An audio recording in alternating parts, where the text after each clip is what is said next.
Yo, yo, yo, what's going on, beautiful people, beautiful people? I gotta adjust shit. Yeah, I'm all raggedy. Workout day, but let me tell y'all this. It's just, it comes down to this, plain and simple. We're gonna bust all these myths about this breed right now. Let me tell y'all this. We're gonna start off very first and foremost with the pocket class. Pocket class. In this class, I'm telling y'all based off of what it was supposed to be, what it is without people tampering, without what it is without people selling out, all that shit. The first thing about the pocket class is this. 14 inches is supposed to be the bottom of preferred height. Now, that's preferred height. You can get shorter, but in the ring as a judge, we're supposed to take away from that if the dog gets shorter.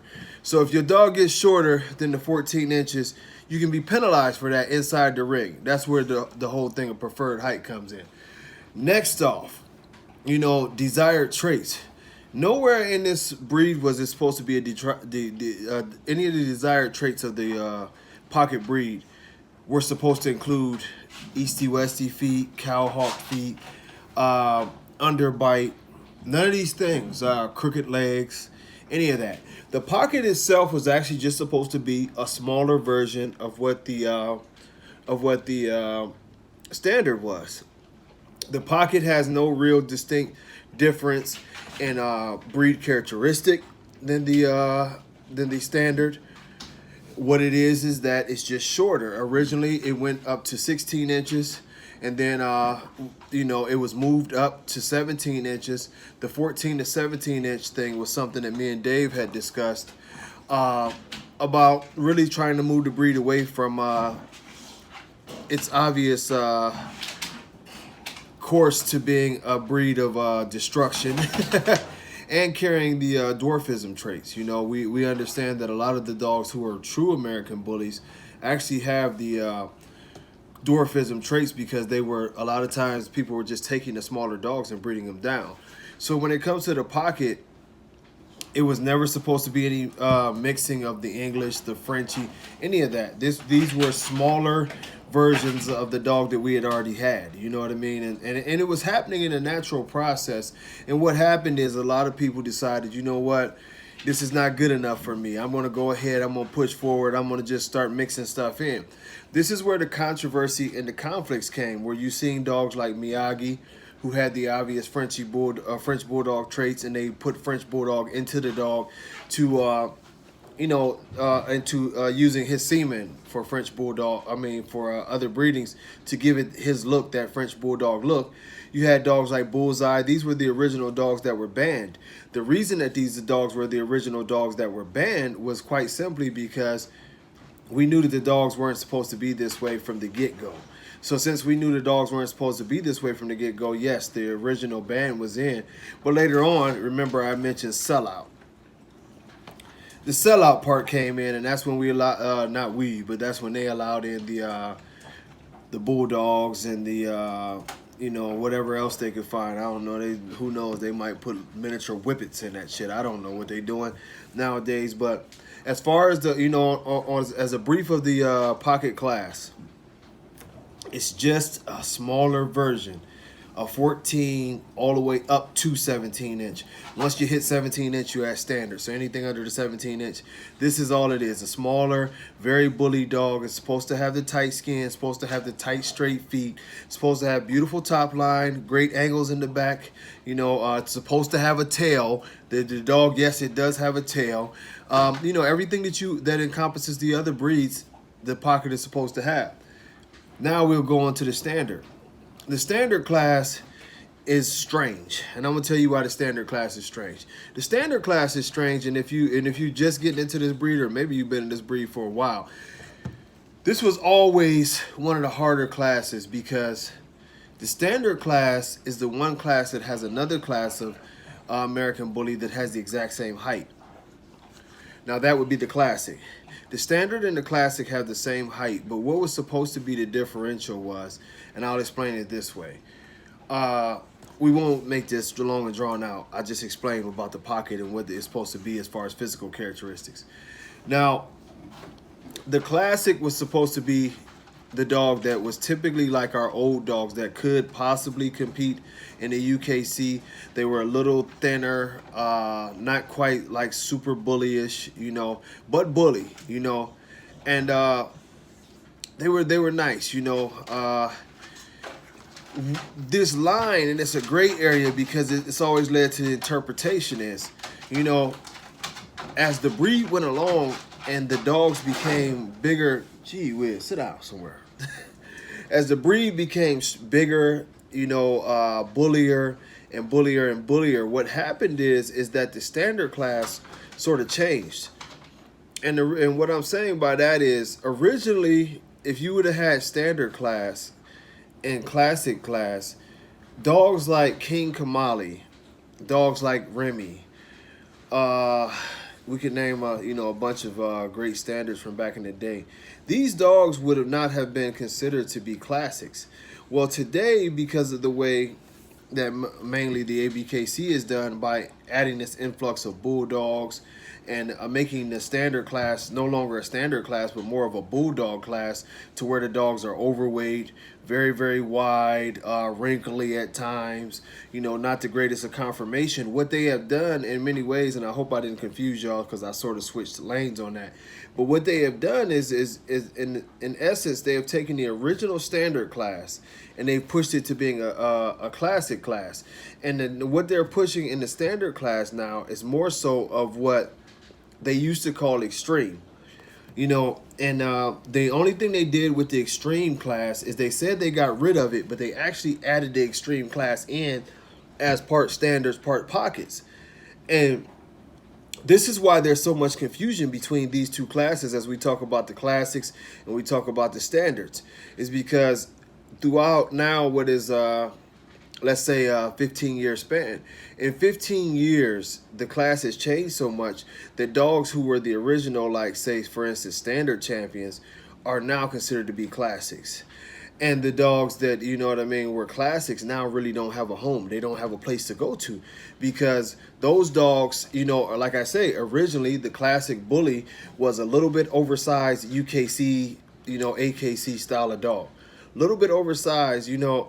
And those dogs, that's why I said they were borderline. They could damn near go back and compete again.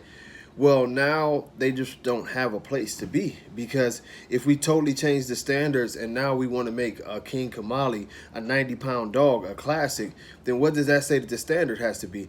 Now, basically what they're saying now, and I've heard them repeatedly say that King Kamali, who was 90, you know, 90-ish pounds in that area, very thick, wide dog, you know, and even a Remy, an 85 to 90-pound dog, was classic. Well, that means now that the standard would have to all be 100 to 115-pound dogs in between 17 to 20 inches, which in reality, you know, how many of those dogs are out there with good conformation and everything else? So, you know, I'm looking out windows, y'all forgive me, but it leaves a lot to be desired as far as the knowledge of it. And this is why we have an overall breed confusion, because what has happened, you know, for those of you who don't know about the extreme class was just like the biggest mistake ever in American bully history. The extreme class allowed the dogs to actually look like bulldogs, which it's a very strict rule in the American bully world. The dogs are not supposed to be bulldogs. They are not at all. Nothing about it. That's probably the biggest myth that you'll ever hear. They are not supposed to be bulldogs at all. Not even a little bit, not even a tinge. These dogs are, that's why we often talk about the cheeks and the more chiseled face, and you know, it's a different look.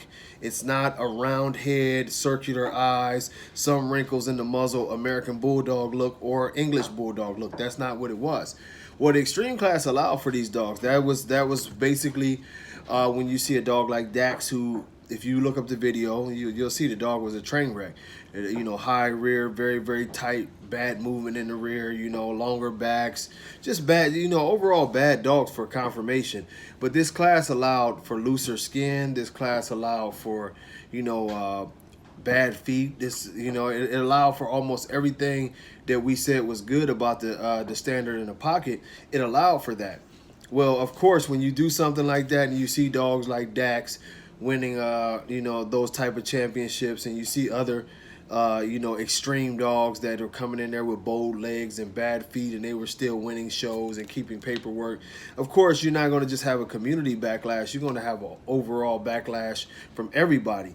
So eventually, the ABKC and Dave Wilson, me and him had that discussion, and I was the one who really pushed him to get rid of the extreme class, and he agreed. I will give him that much of credit that he agreed that was a huge mistake, and they got rid of it. And like I say, I'm jumping back and forth, but when they got rid of all those bulldogs, this is what you see now in the standard class. They just took away the class. They didn't take away the dogs. They didn't do it the proper way, because the proper way was, if you had all of these dogs that fit into extreme at that time, you were supposed to pull all the extreme dogs' paperwork and make them re-qualify to see if they qualified as standards or pockets. This never happened. All of those dogs were allowed to keep their paperwork. Now think about the logic in this. You're saying something is very, very wrong. It's a detriment to the breed. But you allow all of the dogs to keep their paperwork, and they can be bred back to all of the other dogs. You're just not taking any more. So basically what you said is, yes, it's wrong. Let's mix it into the breed. This is what you see happening. This is why you see now 2 different types of pockets. You see 2 different types of standards. The classic has basically been erased, and now it's what the standard used to be. Now as we move forward, we go into the XL, and we're going to leave that alone because we'll be here all day. Maybe we'll do that on the live this week and talk more about this topic. But now we go into the XL. It's the same problem with the XL. The XL has never really been structured. So what you have in the XL is you have a more terrier type XL, you have a more bulldog type of, or mastiff type of XL. There's no such thing as a double XL. The XL should not weigh 200 pounds, and they should not be 27, 28 inches tall. That just should not happen. And it's happening because no one cared. No one cared to enforce these rules. No one disqualified. Think about this. You've never heard of an XL dog being disqualified for being too large. This is something that should have happened. I always talk about Rottweilers, one of my favorites, and y'all see my little guy Pavarotti coming on the video soon.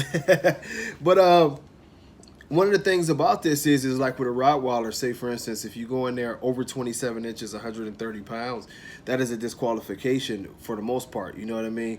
A judge will not pick a 30-inch Rottweiler that weighs 160 pounds. They won't do that.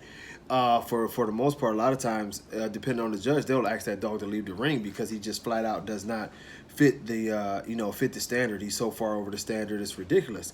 So what we see happening in the American Bully, and I'm not exact about that process, but I do know that the big dogs don't win. Like oversized dogs don't win in the AKC. They're not supposed to, and they traditionally don't. What happened with the American Bully is something totally different. We put in the standard of what the heights were supposed to be, over the 20 inches. And we have dogs that are 27, 28, even 30 inches. We have dogs that instead of weighing, we were never really truly specific about the weights too much. But, we have dogs that, now are sort of like the Hulk, to where they're, advertising that that's a 200-pound dog. He's 28 inches. He's got a 30-inch head, a 40-inch neck. That is not an XL American Bully. That is something different. That is a band dog. And the reason why now we're seeing a problem with the XL, and I got a whole nother video where I talk about the problems with the XL is that people have taken the liberty, because we don't have structure, to decide that they're going to make the XL whatever they want to make it to be. And it's going to cause us some problems. It's going to continue to cause problems. Y'all notice that we're going to be wicketing for the top height of the XL with the TBKC, because we are going to disqualify the dogs that are too tall. And it's just a way of limiting things and getting the at least getting the height taken care of. And then we're going to start looking for more of the dogs that, if your dog looks too much like a Mastiff with the XL, it's not supposed to look like a Mastiff. The XL is supposed to look like the pocket. It's supposed to look like the standard. It's just bigger. The same type of features, maybe not exactly, but a lot of the same features. And when you have those same features, you'll be good. Somebody dropped something, no telling who it is. But you know, it's getting to a point now to where the breeds is just they're out of control as far as size goes. They're out of control as far as everything else goes. And all of these myths that people believe are really causing trouble in the breed in general. So, you know, I'm going to break these videos down, and I'm going to go directly into a longer one, maybe lives. Like I said, it'd probably be better to do lives. And we talk about the issues with the XL, and we talk about the issues with the standard / classic situation. Then we'll go into the situation with the pockets. And we'll talk heavy about the pockets, and some of the other things I want to get into are the Dobermans and the English Bulldogs and the Boxer. And we're going to try to diversify and talk more and more about the other breeds and the issues with the other breeds and things we're seeing with the other breeds, and the way to eliminate these issues and really just get to a community that's making more quality dogs in general. But I know this video was somewhat choppy because I got a lot of ideas, and like I said, I tried to fit it into 10 minutes. As you can see, this video is pushing towards 17 minutes. And but the best way to do it is to break them down. But y'all remember the small things that I said in this video about each one of these classes that is not supposed to be, because we're seeing too much of this stuff pushed, and we need to do better. Until next time, much love. God bless y'all. Peace.